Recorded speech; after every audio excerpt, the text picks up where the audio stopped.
La Belle Anglaise, c'est un livre qui relève de plusieurs genres. C'est à la fois une biographie, un essai, il y a une partie de fiction, il y a aussi des notices historiques, des notices d'histoire de l'art, et il y a même une brève anthologie à la fin. D'abord, il faudrait dire qui est cette Belle Anglaise. Elle s'appelait Mary Robinson. Elle est née en 1757 à l'ouest de l'Angleterre, à Bristol.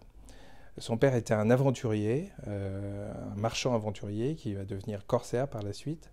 Et elle est arrivée à Londres assez jeune, où elle s'est mariée, elle a eu une fille, et elle fait une carrière fulgurante au théâtre comme comédienne.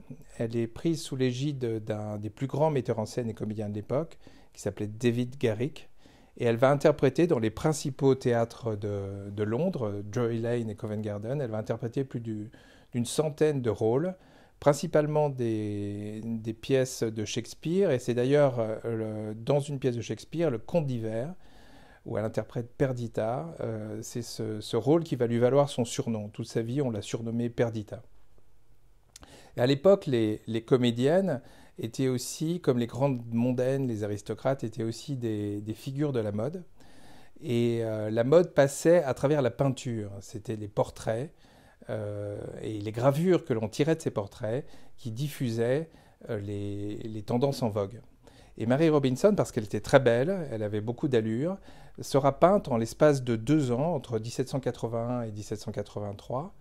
Elle a à peu près 25 ans. Elle sera peinte par les plus grands peintres de son temps, Joshua Reynolds, Thomas Gainsborough, George Romney, John Opner, dont on a choisi d'ailleurs un portrait en couverture du livre.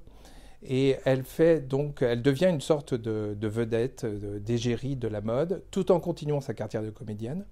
Et c'est lors d'une représentation plus ou moins privée pour le roi, George III, et ses 2 fils, ses 2 jeunes fils, qu'elle va entamer une liaison avec le prince de Galles, qui a 17 ans à l'époque, avant de devenir le prince régent et le roi George IV. Et c'est cette liaison dont va s'accaparer la presse, qui sera à la une des journaux pendant plusieurs années, qui va faire la notoriété de Mary Robinson. Et pour vous donner un équivalent, il faudrait la comparer à Madonna dans les années 1980-1990, pour vous dire à quel point elle était prestigieuse, c'était une sorte d'idole glam. Hein. Et à tel point donc que Mary Robinson elle renonce à sa carrière de comédienne dans l'espoir de devenir la maîtresse en titre du prince de Galles. Malheureusement, ça ne se passe pas comme elle le voulait. Le prince de Galles l'abandonne. Elle réussit à négocier une pension, ce qui va lui permettre de partir un peu en France. Elle va à Paris. Elle a la chance d'aller à Versailles, où elle rencontre Marie-Antoinette et le roi Louis XVI. Et elle rencontre aussi la couturière de Marie-Antoinette, Rose Bertin, et elle revient en Angleterre avec des robes. Et elle va lancer la mode, notamment d'une robe qui va prendre son surnom, qui va s'appeler Perdita, une robe très légère. Ça arrive à un moment où les femmes étaient lasses de ces robes à panier, et c'est une robe d'intérieur qui avait été représentée, portée par Marie-Antoinette, par Élisabeth Vigée-Lebrun, et c'est une robe qui faisait encore scandale et qui deviendra à la mode à la génération suivante pendant le Directoire.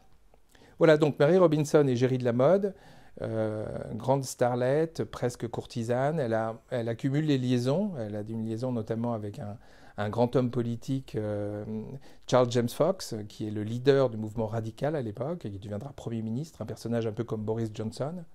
Elle a une liaison avec un héros de la guerre d'indépendance des États-Unis américaine, Barnasty Tarleton, qui revient triompher en Angleterre, un très bel homme, originaire comme elle d'un port de l'ouest de l'Angleterre, de Liverpool, mais d'une famille qui s'était enrichie grâce à l'esclavage. Et ça sera la passion de sa vie. Je me suis beaucoup attardé dans le livre sur leur relation qui durera 16 ans. Une relation passionnée qui est faite de ruptures, de réconciliation.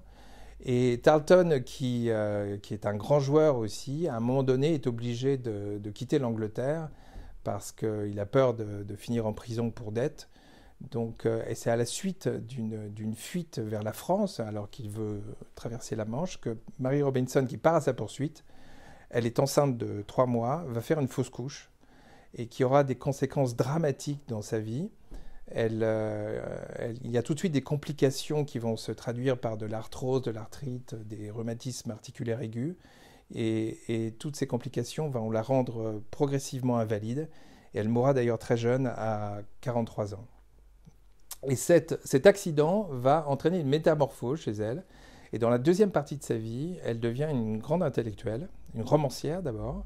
Elle écrit 7 romans dans le genre, dans le goût de l'époque, des romans épistolaires, un peu comme les romans de Richardson, de la Nouvelle Héloïse, des Lésions dangereuses, mais des romans gothiques aussi. On est en pleine période gothique, c'est un genre qu'avait lancé Horace Walpole. Et elle écrit aussi des recueils de poésie. Et puis, elle fait partie des premières féministes à écrire des pamphlets de défense de la condition de la femme. Elle écrit notamment une lettre aux femmes d'Angleterre sur l'injustice de la subordination intellectuelle. Voilà cette figure donc, de la mode qui a tiré parti de sa notoriété pour devenir une femme de lettres et qui conclut sa vie comme une grande intellectuelle recluse à côté de Windsor. Alors, ce qui m'intéressait chez Mary Robinson, c'était à la fois sa polyvalence, c'était donc une comédienne, une courtisane, une icône de la mode, et aussi une intellectuelle, une écrivaine. Et à travers elle, comme à travers un prisme, j'ai essayé de décrire, d'un point de vue féminin, la condition de la femme en Angleterre au XVIIIe siècle, mais aussi en France, parce qu'elle a fait plusieurs voyages en France, et notamment elle commente la Révolution française, et son point de vue est très intéressant. Et autour, alors la biographie en tant que telle constitue seulement la moitié du livre, et autour de cette biographie, j'ai greffé toute une série de textes qui commentent et qui permettent de faire un portrait plus approfondi de l'époque, un portrait historique. Alors il y a d'abord des essais, il y a un essai sur la condition de la coquette, entre la comédienne et la courtisane, un essai sur la naissance du féminisme. Il y a des plongées intérieures dans la vie de Mary Robinson, où là j'ai essayé de reconstituer en imaginant à la première personne des épisodes de sa vie, sa relation avec le prince de Galles, la course-poursuite que j'ai évoquée tout à l'heure, quand elle part à la recherche de son amant et qui va susciter donc cet accident dramatique. Et enfin, un épisode à la fin de sa vie où elle reçoit chez elle, alors qu'elle est recluse à la campagne, elle reçoit 2 grands intellectuels, le philosophe William Godwin et Samuel Taylor Coleridge, qui est plus jeune qu'elle, mais qui était fasciné par cette grande femme. Ensuite, il y a des notices que j'ai appelées sur des accessoires un peu allégoriques de l'époque. Il y en a une sur la robe Perdita, que j'évoquais tout à l'heure. Une autre sur le phaéton, qui est un véhicule, un cabriolet très rapide, que prisait beaucoup Mary Robinson. Elle en a eu plusieurs au cours de sa vie. Une notice sur le lit, le meuble de la courtisane par excellence. Une notice sur la fiole de laudanum, la teinture d'opium, une drogue qu'elle utilisait pour soigner ses souffrances et qui a fait l'objet des célèbres confessions d'un mangeur d'opium de Thomas de Quincey. Et enfin une notice sur ce que j'ai appelé un talisman, qui est en fait un médaillon que s'échangeaient à l'époque les amants. Et il y a eu de très nombreux médaillons de Mary Robinson qui ont été réalisés, qu'on peut voir à la Wallace Collection par exemple, notamment par Richard Gosway. Et elle possédait elle-même un médaillon du prince de Galles qu'elle a gardé jusqu'à la fin de ses jours. Ensuite, il y a des notices sur les principaux tableaux qu'on a réalisés de Mary Robinson par ces très grands peintres. Dans chacun des tableaux, je décrypte d'une manière iconographique les symboles, enfin ce que représente la mise en scène du tableau, mais aussi les rapports qu'elle entretenait avec ces peintres et comment il la recevait dans leurs ateliers.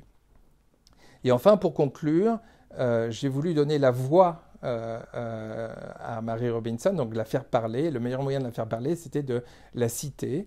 Et donc, j'ai créé une brève anthologie de ses principaux livres. Donc, il y a des extraits de ses romans, de ses 7 romans, des extraits de la lettre aux femmes d'Angleterre. Et puis aussi, j'ai traduit 3 de ses principaux poèmes, très beaux poèmes, dont La plage hantée, et un poème qu'elle a dédié à Thomas Chatterton, un des premiers grands poètes romantiques, qui était originaire comme elle de Bristol.